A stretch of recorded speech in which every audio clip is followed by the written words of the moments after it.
de rester fidèle avec nous ñuy am mbégte ak bànneex bu baax a baax ci safoo ak kóolute bi ngeen am ci ñun ba saa su ne ngeen ñuy bàyyi xel dal leen ak jàmm nag seen premier numéro de votre émission gëstu gëstu nag tey ñi ngi file ci diwaanu Sam Notaire nar a seq ak jataay bi Modou Bousso Ndiaye Modou Bousso ginnaaw bi ñu la nuyoo dañ lay bàyyi nga nuyoo ñu lay seet. jërëjëf merci sëñ Bassirou ñu ngi am mbégte kontaan di leen recevoir fii si Guédiawaye particulièrement quartier commune Sam Notaire di la xamal ne ñun ñu ngi tudd Mamadou Moustapha Ndiaye comme on dit officiellement mais fii Guédiawaye wala Sam Notaire dañuy xam nit ñi Modou Bousso Ndiaye lañ gën a miin Modou Bousso boo déggee rek Mamadou Moustapha la kon Mamadou Moustapha Ndiaye mooy turu officiel mais Modou Bousso mooy moom la nit ñi tàmm wax. comme niñ ko nar a defee ci suñu émission dañuy daal di seppi as lëf ci li gën a fës ci li xew Sénégal ñu daal di laaj kii la di suñu invité lan moo ciy gis-gisam Modou Bousso ñu gis Sénégal jamono ji la ñu toll loo wax ñu ne kaaw Adji Sarr ak kii di Sonko tey ana ban jàngat nga am ci mbir moomu la. jërëjëf sëñ Bassirou xam nga am nañ ci jàngat bu yaatu ndax yaakaar naa ne li xew mois de mars 2021 ku ci nekk rek war na ci am njàngat. muy politique bi ak ku politiqueul yëpp bu fekkee ne mbir dafa am dafa dem ba Sénégal loo gis lu ne rek daanaka dañ yàq ne lépp politique la ndax ay cas de viol ay cas d'agression yàgg na fee am yoon def liggéey mu jeex mais bii nag dasee raw te yaakaar naa lu ëpp fukki nit ak lu topp yàlla def na ñàkk seen bakkan am na xale boo xam ne fii la juddoo ci quartier bi tey ma nga dëkk Cameroun ku ñuy wax Moussa Wade te xale bu ñu ràññee bu ñu xam yàlla def ci loolu la ñàkk bakkanam ñu koy jaalewaat ay mbokkam waaye li am solo rek mooy ñu xam ne muy politique ak lu mu mënti doon nañ jox cër askan bi ndax waruñoo def lenn loo xam ne rek day lor askan bi. mais est-ce que gisoo ni politique da see xawal lalu tamit. waaw non xam nga nit ñi moom nga wax politique nga bañ a xool dinañ la politique la parce que àdduna lépp daanaka politique la maanaam nag ndax nañ koy defee rafet na wala rafetul. li nga xam ne man moom laa ci am comme njàngat jàpp ko ci xaw ma Adji Sarr xëy na Sonko laa xam parce que moom mi nekk acteur politique mais dañu jàpp ne mbir bu demee ci yoon nañu bàyyi yoon def liggéeyam ndax mënuñoo manipuler population bi walla opinion yi ba justice def liggéeyam ndax muy man muy keneen ñun ñëpp mais waruñu échapper à la justice bu fekkee def nañ loo xam ne war nañu teg ci yoon. kon daal yow da nga gis ni cas bi justice na def liggéeyam. man daal loolu laa gëm jarul coow jarul xulo nañ bàyyi justice def liggéeyam man loolu laa gëm. alors ci fàttali rek dañ leen di fàttali suñu ganu tey ji mi ngi wuyoo ci turu Modou Bousso Ndiaye moom nag mi ngi bokkul ci parti bi lee di APR dañuy daal di rek soobu ci suñu waxtaan yi Modou Bousso ñu gis ni fii ci diwaanu Sam Notaire yow la Benno Bokk Yaakaar choisir ci élection locale yi ñu jël tey ana bi ñu defee choix boobu ban jàngat nga ci am ak noo ko dundee. waaw dañuy sant yàlla rek te di profito di remercier son excellence monsieur le président de la République Macky Sall ci choix bi mu def ci suñu modeste personne di remercier aussi le coordinateur départemental muy Aliou Sall di remercier le coordinateur communal di Likaba ak tous les membres et sympathisants de Benno Bokk Yaakaar ak membres APR li am solo mooy ne ñun fi lañ juddoo fi lañ yaroo fi lañ màggee Sam Notaire yàlla def na fi lañ jàngee dem nañ bitim réew ñëwaat mais daanaka fii dañ fay yëngatu lu bëri suñu engagement politique nag tey may nañu ñoom assise bu ñu permettre nit ñi am yaakaar ci ñun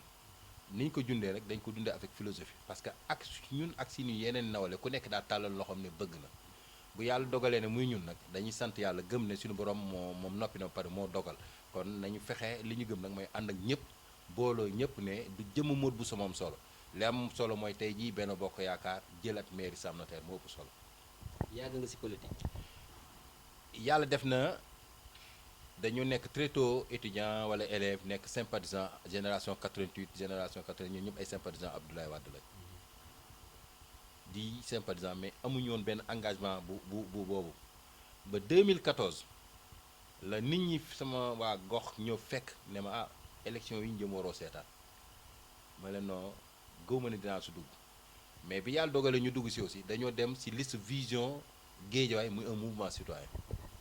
ñu dem ak la ñu am ay moyens centre de vote ba ñu doon voté ña fa doon voté di ay responsable politique dañ leen gañ xam nga ngay doog a ñëw ci élection locale dem ci liste citoyenne gagné tous les bureaux de vote de l'école 16 te boobu engagé wuñu woon benn parti politique mouvement citoyen lañ dem mu wax vision Guédiawaye bi ñu jógee si loolu nag c'est à partir de 2014 bi Malick Gakou di formé partem si la ñëw seet si ma wax ak suñuy kilifa ñu ne nañ ko jàppale parce que mu ngi doog a sam partem ci loolu ñu si dugal de 2014 jusqu'à 2017 2017 lañ jël décision ñëw rejoindre APR ànd ak Aliou Sall liggéey. alors defe naa ni leer na waaye dañoo gis ni ku wax élection di nga wax programme Modou Bousso tey est-ce que mën nga ñoo mosal tuuti sa programme bi nga tëral tey jëm ci élection locale 2022 yi. jërëjëf xam nga bu fekkee ne dañuy wax programme yàlla def na ni xeet bi ñuy liggéey dañuy liggéey ci ak ci développement dans des ONG liggéey ci wàllu développement lu local lu yaatu dama lay njëkk a wax rek li nga xam ne jàngat bi ñu am ne lan mooy jafe-jafe communes yi ñu xam ne ñoom lañ yor fii tey boo xoolee communes yi sur la gouvernance la gestion de la localité pose problème ndax bu fekkee ne tey dañoo war a promouvoir ay initiatives locales bu fekkee ne structuré wuñ ko organiser rek duñu mës a dem ma gëm ne dañoo war a am luñ naan construire la commune à travers ce qu'on appelle un dialogue permanent ndax collectivité locale lan la yaakaar bu du partenaire à la coopération décentralisée ay recettes yu muy jël ci population bi la mais recettes yooyu boo ko bëggee jël ñooñ da nga leen war a organiser ba ñu comprendre ñoom seen contribution lan lay jariñ moo tax le premier niveau dañu gëm ne y a un dispositif à mettre en place muy un dispositif organisationnel bu ñuy permettre que dans les quartiers que autour de ce qu'on appelle des conseils de quartier am na fi nag mais ñun am nañ expérience boo xam ne def nañ ko depuis 1994 muy conseil de quartier yoo xam ne du conseil de quartier da nga naan naa jël chef de quartier bi jël kenn teglu maanaam nit ñi ñoo war a toog di waxtaan waxu quartier bi nan lañ koy doxalee ndax initiative bëri na da ngay dem ci quartier fekk fa lu mat fukki association fukki groupement ñoom ñëpp ku ne damaa bëgg a defar sama quartier mais ñooñu bu ñu toogul waxtaan nañu defar seen quartier wala ku nekk day nekk ci maanaam ça c'est le premier niveau qu'il faut régler muy aspect organisationnel beneen bi aussi dañu gëm ne tey collectivité locale toll nañ foo xam ne dañu war a am ce qu'on appelle un bureau de développement économique local parce que bureau de développement économique local ba moo lay permettre ñu def encadrer le développement de la localité il y a tellement d'initiatives que les femmes dañ koy am muy wàllu groupement wàllu activité financement wala ay projet mais duñu xam sax fu ñu jaar ñun nag yàlla may nañu jot nañ ci liggéey te ñu gëm ne loolu lu ñu war a taxawalaat la ndax loolu mooy permettre nga structurer mais encadrer et accompagner surtout les jeunes liés à l'employabilité da ngay gis jeune boo xam ne am na bagam xamul sax lu mu ban orienté fan la bëgg fa xamul sax lu fu mu bëgg ñu orienté ko mais loolu dañ koy teel a préparer beneen aspect boo xam ne nekk na innovation bu ñu jàpp mooy ne demal dans les communes le personnel xam nga loo fay fekk mënuñu la wax sax kii lan lay liggéey bu weesoo état civil wala ñi nekk dans la collecte des patentes wala ñoo xam ne ay est-ce que conteneur mais est-ce que duñu man li ma gëm mooy arriver à avoir ce qu'on appelle des animateurs économiques locaux parce que collectivité locale bu bëgg a dem il faut nga accompagner nit ñi sa lañ nekk moo tax ñu jàpp ne innovation yi ñu indi danañu samp lu ñu naan ay animateurs économiques locaux loolu nag bu amee avec le bureau de développement économique local économique comme commune bi danañ ko suuxat te ku suuxat comme équipe da nga am recette yu la permettre nga war a mën a defar sa commune loolu rek ci li ma la mën a jox comme benn exemple. sànq sa biir wax yaa ngi wax jeunes yi te jamono ji ñu toll dañoo gis manque d'emploi bi tey da ngay comme sa biir wax sànq rek da ngay gis koo xam ne mi ngi ak bagam wala masam liggéeyu tey est-ce que tey yow sa programme am na lenn loo mën a tëral pour dimbali ndaw yooyu la. xam nga tey bu ñu xoolee l'expérience que le président de la République moom lay def ce qu'on appelle le pôle emploi ñun ça fait au moins 8 ans ou 10 ans liggéey nañ sur l'employabilité des jeunes ndax le problème c'est quoi nit ki day ñëw formation bi muy def day am mën nga am sa bac am sa master am sa maîtrise alors que tu ne maîtrises rien il faut faire de sorte que ñu am accompagner les jeunes par rapport à des métiers qualifiants maanaam nit ki dafa war a am formation boo xam ne dana ko ma amal njariñ dama lay jox benn anecdote man damay wax ne bu fekkee ku nekk si ñun rek day poser question pour dire qu'est-ce que c'est que la réussite dina xoolaat boppam su bëri parce que réussite du lenn lu dul tey nit ki am na maîtrise kii yor fi sareetam di dawal bu fekkee sa réussite mooy moom mu fexe ba am jabar am njabootam am fu muy dëkk alors que yow mi am sa diplôme loolu mu am yow amoo kooku yaa ngi moom ku gën a ku njëkk a réussir moo la njëkk a réussir c'est-à-dire il faut que ñu pousser les jeunes que ñu xoolaat ne mbir mi waxuma kenn amul droit rêver mais bu ñu dox ci fii li nañu wàcc sur terre xoolaat li ñu jëm lan la ñuy dugg loo xam ne amal na njariñ mais da ngay dégg man théorie bi théorie bi moo amul njariñ parce que tey da ngay jël exemple yow miy dëkk ci gox bi da nga gis xale bu jógee dëkk ba ñëw di raxas oto ba si yàgg nga gis ko muy jàng dawal oto ba si yàgg nga gis ko mu am mën a dawal oto am permis ba si yàgg mu nekk chauffeur kooku bu soxlaam du ko amee da koy faj yow nga nekk si koñ bi nag di théorie naan naa loolu il faut que loolu mu jeex loolu nag mooy ne il faut que ñu am un dialogue franc il faut aussi que ñu toog ñu affronte ñu waxante dëgg xam ne bu ñu bëggee suqaliku il faut ñu xool beneen façon bu ñu doxale loolu nag ku nekk am nga si responsabilité mais collectivités locales yi li ñu am mooy dañu am un devoir d'accompagnement un devoir d'encadrement te loolu mooy permettre nit ñi nga teg leen si yoon mooy esprit pôle emploi tey da nga gis koo xam ne la waa bu ma amee financement bu ma amee financement mais financement boo ko amee tey yow fekk boo ko jotee xam sax foo koy teg amul sens maanaam nit ki li nga koy mayee jën jàngal ko mu napp bu la gisee dem bu la gisul dem en tout cas ñun noonu la ñuy mës a doxee dans tout ce qu'on a eu comme initiative dans tout ce qu'on a eu comme activité te dañu gëm ne foofu la ndax ñun gëm nañ ne nekkatul si logique gu war nañu jël jeunes yi di leen utiliser wala nekk dans une position de quémander xaar ma seeti diw monsieur le maire mooy non nañu fexe teg leen si yoon boo xam ne danañu mënal seen bopp parce que loolooy tax ñu nawloo leen te dafa war a nekk loo xam ne li ma gëm mooy nit ku mu mënti doon da ngay nawloo sa morom te ñun fii lañ juddoo yaraf màggee kon amuñu lenn lu ñuy jaay nit ñi li ñuy wax mooy woo leen si ànd liggéey nag mooy jariñ parce que ku si nekk si ñun rek liggéey moo la mën a jariñ. alors bu weesoo loolu tamit Modou Bousso yaa ngi yëngu si wàllum développement te tey dañoo seetlu ñu si bëri tey bu ñu duggee si politique rek dañuy sóobu si wàllum développement ngir am mbooloo est-ce que bokkoo si cas boobu. man c'est le contraire man gëw moon dinaa mës a engagé wu politiquement parce que dama waxoon du mu si dugg mais dañoo toog ba jamono nit ñi ñëw fekk ma sama kër ne war a toog seetaan ndax bu ma la waxee ne dañoo dugg si élection locale 2014 jigéen ñi ñu àndal ñoom ñoo loué 16 xam nga lu tax loolu du caagee ne Modou Bousso dafa leen neex rek parce que dama leen fekk foo xam ne mënul ñu seen bopp ma war leen yoon bu ñuy liggéey ba ñu mënal seen bopp tey booy déglu force Modou Bousso fii ak Guédiawaye wala Sam Notaire mooy ne dafa yëngu si développement ba nit ñi ràññee ko si ba nit ñi nangul ko xam ne kat kii fi mu ñu teg yoon la. si développement la mu ne parce que liggéey naa si ONG yu mel ne Endagraph liggéey naa si benn ONG canadien bu ñuy wax Meremon liggéey naa si fondation espagnole Intervida tey dama yor sama cabinet bopp di liggéey sama bopp en tant que consultant en tant que formateur si domaine yu yaatu. tey financement yi ngay def muy ay groupement de femmes ba si jeunes yi tey naka nga koy procédure bi naka lay demee. man modèle bi ma yor modèle solidaire la maanaam aider leen ba ñoom ñu samp seen banque bopp am na ñoo xam ne may tàmbalee ñoom yoruñu fukki junni te dañuy toog yor lu mat fukki million boo bëggee suba mun nañoo ñëw toog ma fekk ma si groupe boo xam ne dañ bu ñu dajalee ba pare ñoom ñu yor seen 10 millions ku ne kii ñu lebal ko 500 000 kii ñu lebal 400 000 kii 300 000 maanaam dama leen fexe ba ñu yor seen alalu bopp samp seen banque bopp maanaam te am nekk ay actionnaire di def seen crédit revolving loolu cycle bu jeexee ñu jël xaalis bi ku si nekk la nga am comme part ak ses bénéfices ñu jox la ko et ça fait 10 ans am na ñoo xam ne ànd naa ak ñoom 10 ans chaque année fii ci Guédiawaye bëri na jigéen ñoo xam ne ñoo jëndal seen jëkkër xarum tabaski bëri na jigéen ñoo xam ne seeni doom ñoo leen di xottil bëri na jigéen ñoo xam ne seeni doom tey jii ñooy fay seen njàng pour wanal na ñun loolu la ñu mës a yëngu te si la ñu continuer di yëngu muy développement parce que loolu la ñu nàmp moom la ñu gëm te loolu mooy expertise boo xam ne la ñu yor. mais financement yooyu je pense que yemul fii rek si Sam Notaire. non maa ngi man je suis à tey boo demee biir Dakar à Gueule Tapée Fass Colobane am naa fay groupe de femmes nga demee à Pikine Kër Massar boo demee Joal la mu fa yor si femme ëpp na 3000 ñoo xam ne encadré naa leen ba tey mën lañ seen bopp des fois la ñu soxla sama expertise ma delluwaat te loolu aussi dinañ ko gën a yaatal fii si Sam Notaire dinañ ko gën a yaatal fii si Guédiawaye.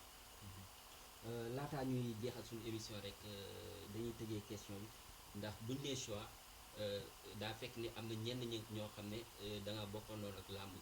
di xëccoo li ngeen bëgg tey biñ la choisir tey ñeneen ñi est-ce que woo nga leen encourager leen wala ñoom ñu woo la féliciter leen. loolu c'est naturel yàlla may nañu ñun on a ay relations yu rafet ak nit ñi ndax dañu jàpp ne politique wuute du noonu nit mun ngeen wutee gis-gis mais war ngeen mën a laamisoo war ngeen mën a jàmm en tout cas ñoom ñëpp woo nañ ma félicité nañ même ñi nga xam ne tey ji jël nañ décision ne bokkuñu sax dañu ut seen liste bopp woo nañ ma félicité parce que man loolaa leen ci ndax dama jàpp ne politique warul nekk gisuma lu ma jaral may noonu nit wala ay xatra en tout cas ñoom ñëpp it ñi nga xam ne ñu ngi doon ut amuñu dama leen woo xamal leen ne am ngeen droit ut mais yàlla dafa dogal ne tey président de la république man la tànn kon nañ joxante loxo ànd liggéey ngir ndamu askan wi ngir ndamu président de la république fii si Guèye ak ndamu le maire Aliou Sall fii si Sam Notaire. Avant ñuy tëj rek dañuy jëlaat beneen question rek ñu gis ni bi yenn parti déposé ñu si bëri dañu leen rejeté ba ku si mel ni sax goro Macky Sall bi Saint-Louis ndax dañoo ni seen couleur yi dafa nuroo tey gisoo loolu politique de see lalu. waaw xam nga Sénégal moom loo wax ñu ni politique de see lalu xam nga tamit ba si ay couleur parti. waaw couleur parti xam nga procédure yi ñun en tant que parti politique man je suis le candidat, je suis le mandataire du parti kon mun naa see wax xam nga déposé man bi may jëm di déposé nee naa ne ñi ma àndal ma leen dina bëri ñuy folkloo ndax ñun dañ nañ ci coono boo xam ne da ngay xam ne lii dafa laaj rigueur dafa laaj présence d'esprit mais ñun xam nga Sénégal ñu bëri xamul leen tardel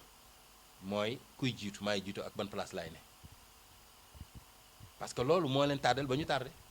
tey xoolal lu mel ni Sam Notaire da nga war a am 133 dossiers bu dee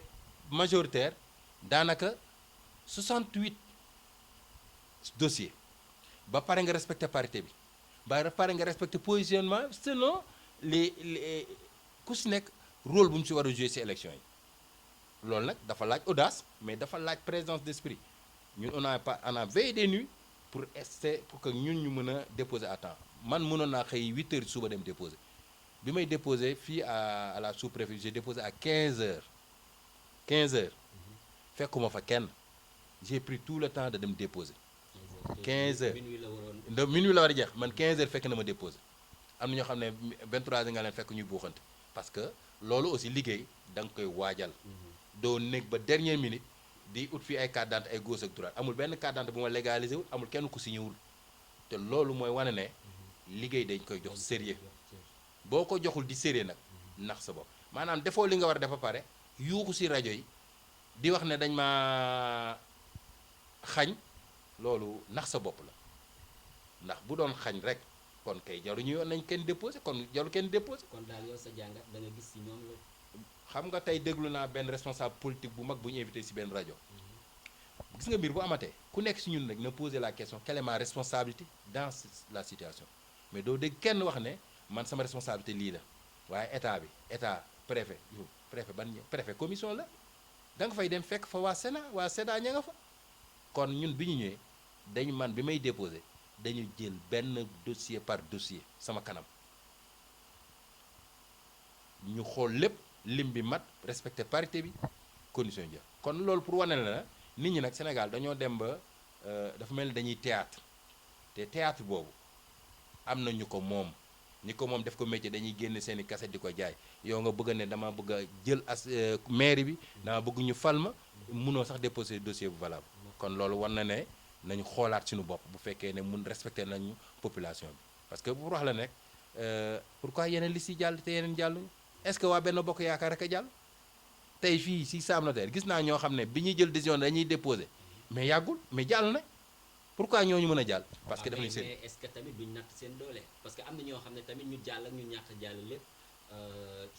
seen dem élection du wàññi dara du yokk dara tamit. waaw tey kaawu Bougane. Bougane tey doon na loo xam ne dafa tiital état bi.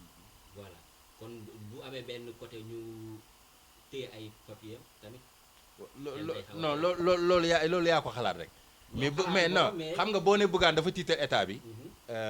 non loolu yéen ñi bokk ci APR sax wala ngeen bokk ci Benno Bokk Yaakaar sax. tiitaluñu te damay ñaan yàlla ki bokk ci Bougane fii Sam Notaire mu jàll. damay ñaan yàlla mu jàll xam nga yor sa média di wax yomb na mais réalité terrain bi leneen la yor média nag di wax yomb na mais réalité terrain bi leneen la yàlla nañ ci yàlla yóbbu ak jàmm. ñu fekk waat daje. ñu xool résultat yi parce que xamante nañ de coolee fi nekk demee xamante nañ bu baax. dañ lay bàyyi rek nga tàggatoog ñi la doon seetaan. jërëjëf sëñ Bassirou maa ngi remercier waa Dakar Buzz vraiment Actubuzz di leen remercier ci initiative yi émission gëstu en tout cas nous restons disponibles pour dire que nous vous souhaitons vraiment bonne continuation parce que affaire bi loolu la il faut que aller vers les gens nit ñi waxtaan nit ñi génn seen xalaat ñu xam ne aussi rek ne élection yi benn jour la te ñiy voté fii yëpp ak ñi xëcc yëpp ñoo dëkk kon na lépp jàll ci jàmm ku ne am nga droit xëcc sa loxo woote mais yaakaar naa nag dañu ñaan yàlla suñu borom may ñu ndam fii ci Guédiawaye que toutes les listes de Benno Bokk Yaakaar yàlla may leen ci ndam ñu gagné Benno Bokk Yaakaar gagné fépp allahumma amin. pour aujourd'hui seen émission gëstu ñu dalaloon rek ki la di Modou Bousso Ndiaye